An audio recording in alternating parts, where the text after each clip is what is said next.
আসসালামু আলাইকুম সুপ্রিয় শিক্ষার্থী বন্ধুরা, তোমরা সকলে অনেক দ্বিধাদ্বন্দ্বের মধ্যে রয়েছো তোমাদের বার্ষিক পরীক্ষার প্রশ্ন কেমন হবে সেটা নিয়ে। তোমরা অনেকেই বুঝতেছো না পরীক্ষার জন্য কোন আঙ্গিকে পড়াশোনা করা উচিত। তো তোমাদের কথা চিন্তা করে আমি একটি প্রশ্ন সাজিয়েছি। এই প্যাটার্নে তোমাদের পরীক্ষার প্রশ্নগুলো আসবে। তোমরা এটা দেখে নাও। তোমাদের পরীক্ষার প্রশ্ন থাকবে ছোট প্রশ্ন, বড় প্রশ্ন বা বর্ণনামূলক প্রশ্ন, শূন্যস্থান পূরণ এবং বহু নির্বাচনী টাইপ প্রশ্ন। তোমাদের বার্ষিক পরীক্ষার ভালো করে সম্পন্ন করার জন্য পড়াশোনার কোনো বিকল্প নেই। এখন থেকেই পড়াশোনা শুরু করে দাও।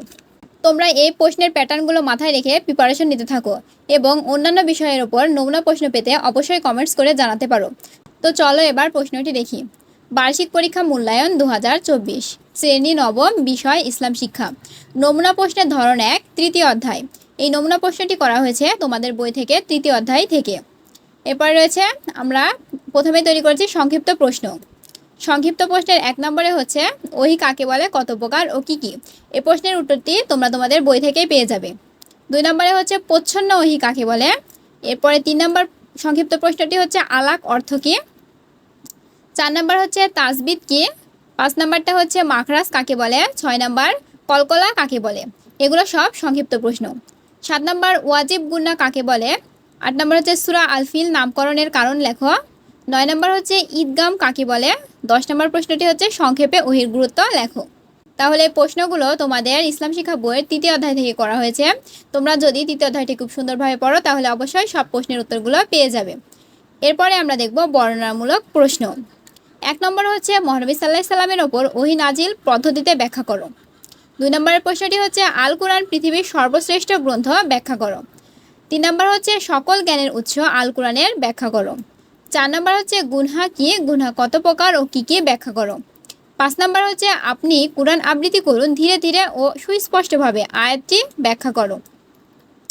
এরপরে 6 নম্বর বর্ণনামূলক প্রশ্নটি হচ্ছে আপনি কি দেখেননি আপনার প্রতিপালক হস্তি বাহিনীর প্রতি কিরূপ আচরণ করেছিলেন, আয়াতটি ব্যাখ্যা করো। 7 নম্বরের প্রশ্নটি হচ্ছে মহিমান্বিত রাত 1000 মাস অপেক্ষা উত্তম, আয়াতটি ব্যাখ্যা করো। 8 নম্বর প্রশ্নটি হচ্ছে সূরা আদ-দুহার শিক্ষা তোমাদের জীবনে যেভাবে চর্চা বা অনুশীলন করবে ব্যাখ্যা করো। 9 নম্বর সূরা আলাকের শিক্ষা তোমার বাস্তব জীবনের চর্চা বা অনুশীলনের ক্ষেত্রগুলোর তালিকা প্রস্তুত করো। এগুলো সবই তোমাদের 3য় অধ্যায়ে পেয়ে যাবে। 10 নম্বর হচ্ছে কোরআন হাদিসের যে শিক্ষায় তোমার জীবন আলোকিত করবে আলোচনা করো। 11 নম্বর হচ্ছে প্রকৃতপক্ষে সকল কাজের ফলাফল নিয়তের ওপর নির্ভরশীল ব্যাখ্যা করো। 12 নম্বর হচ্ছে একজন মুমিনের ওপর অপর একজন মুমিনের দায়িত্ব হক আলোচনা করো। তোমাদের পরীক্ষাতে এই প্যাটার্নেই সকল প্রশ্ন আসতে পারে। এরপরে আমরা দেখব শূন্যস্থান পূরণ। 1 নম্বর হচ্ছে গায়েরে মাতলু অর্থ ড্যাশ। 2 নম্বর হচ্ছে কোরআন শব্দটি ড্যাশ থেকে উদ্ভূত যার অর্থ ড্যাশ। এই শূন্যস্থান পূরণগুলো তোমরা তোমাদের বইয়ের 3য় অধ্যায়ে পেয়ে যাবে যদি 3য় অধ্যায়টি খুব সুন্দরভাবে পড়ো তাহলে। 3 নম্বর হচ্ছে কোরআন মুহাম্মদ সাল্লাল্লাহু আলাইহি সাল্লামের ওপর দীর্ঘ 10 বছর ধরে ধারাবাহিকভাবে অবতীর্ণ হয়েছে। 4 নম্বর হচ্ছে তাসবিদ অর্থ ড্যাশ। 5 নম্বর হচ্ছে তাসবিদ সহ কোরআন তিলাওয়াত করা ড্যাশ। 6 নম্বর হচ্ছে সূরা আদ-দুহা এর আয়াত সংখ্যা ড্যাশ। 7 সূরা আলাক এর আয়াত সংখ্যা ড্যাশ। 8 নম্বর কল্লব অর্থ ড্যাশ করা। 9 নম্বর হচ্ছে ইকফার হরফ ড্যাশটি। 10 নম্বর নাজিলের সময়ের দিক দিয়ে সূরা আলাককে ড্যাশ ভাগে ভাগ করা হয়। এরপরে আমরা দেখব বহু নির্বাচনী প্রশ্ন। বহু নির্বাচনী প্রশ্নগুলো 3য় অধ্যায় থেকে করা হয়েছে। মহান আল্লাহ তাআলা কেন মানুষ সৃষ্টি করেছেন? এখানে উত্তর দেওয়া আছে, উত্তর হবে ক, তার ইবাদতের জন্য। 2 নম্বর হচ্ছে ইসলামী শরীয়তের প্রধান উৎস কোনটি? আমরা সবাই জানি কোরআন। 3 নম্বর হচ্ছে আল কোরআনের অপর একটি নাম হলো আল ফুরকান। 4 নম্বর হচ্ছে ইসলামী শরীয়তের দ্বিতীয় উৎস কোনটি? উত্তর হবে খ, হাদিস। 5 নম্বর সুন্নাহ হলো, উত্তর হবে ইসলামী শরীয়তের দ্বিতীয় উৎস। 6 সর্বশেষ নাজিলকৃত আসমানি কিতাবের নাম কি? আল কুরআন। আল কুরআনের কোন ভাষায় অবতীর্ণ করা হয়েছে? আরবি। 10 নম্বর সর্বপ্রথম আল কুরআনের কতটি আয়াত নাজিল হয়? 5টি। আল কুরআনের মোট সূরার সংখ্যা কয়টি? উত্তর হবে 114টি। আল কুরআনে মোট কতটি মঞ্জিল রয়েছে? উত্তর হচ্ছে 7টি। 13 নম্বর হচ্ছে কোন সূরার শুরুতে বিসমিল্লাহির রহমানির রহিম উল্লেখ নেই? সূরা তাওবা। 14 নম্বর হচ্ছে আল কুরআনের মোট আয়াত সংখ্যা কয়টি? 6666টি। 15 নম্বর হচ্ছে আল কোরআনে মোট সিজদার আয়াত আছে কতটি? 14টি। এভাবে তোমাদের পরীক্ষায় বহু নির্বাচনী প্রশ্ন থাকবে। 18 নম্বর হচ্ছে সর্বপ্রথম সম্পূর্ণ আল কোরআন কোথায় নাজিল করা হয়? বাইতুল ইজ্জাজ। তোমাদের এই বহু নির্বাচনী প্রশ্নগুলো সলভ করতে অবশ্যই তোমাদের বই ভালোভাবে পড়তে হবে, না হলে কিন্তু তোমরা এগুলো পারবে না। তাই সকল প্রশ্নের উত্তর পারতে তোমাদের অবশ্যই বই ভালোভাবে সম্পূর্ণ করতে হবে। এবার 19 নম্বর হচ্ছে কুরআন হচ্ছে আল্লাহর বাণী সংবলিত কিতাব। তারপরে কুরআনের সূরা সাজানো রয়েছে কার নির্দেশে অনুযায়ী? আল্লাহ তাআলার। নাজিলের সময় আল কুরআন সংরক্ষণ করা হয়েছিল কিভাবে? মুখস্থ করে। মুসা আলাইহিস সালামের মুজিজা ছিল কোনটি? লাঠি সাফ হয়ে যাওয়া। হযরত মুহাম্মদ সাল্লাল্লাহু আলাইহি সাল্লামের মুজিজা ছিল কোনটি? আল কুরআন।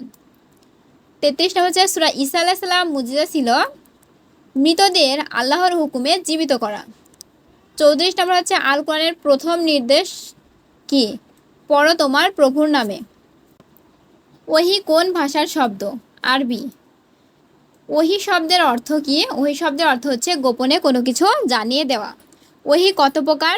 ওহী হচ্ছে 2 প্রকার। আল কোরআন কোন প্রকারের ওহী? ওহী মাতলু। মহানবী সাল্লাল্লাহু আলাইহি সাল্লামের ওপর কয়টি পদ্ধতিতে ওহী নাজিল হয়েছে? 7টি। জিবরাইল আলাইহিস সালাম কতবার রাসূল সাল্লাল্লাহু আলাইহি সাল্লামের কাছে নিজস্ব আকৃতিতে এসেছিল? উত্তর হবে 3 বার।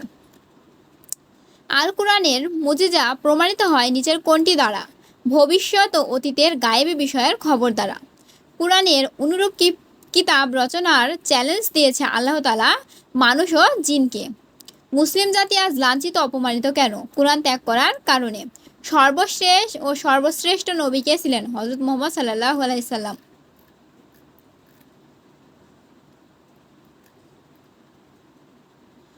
570 খ্রিস্টাব্দে কাবা ঘরের রক্ষণাবেক্ষণের দায়িত্বে কে ছিলেন? Abdul Muttalib. মহানবী সাল্লাল্লাহু আলাইহি সাল্লামের জন্মের কতদিন পূর্বে হস্তি বাহিনীর ঘটনা ঘটেছিল? 50 দিন পূর্বে। সূরা আল কদর আল কোরআনের কততম সূরা? 97তম সূরা। সূরা আল কদরের আয়াত সংখ্যা কয়টি? 5টি।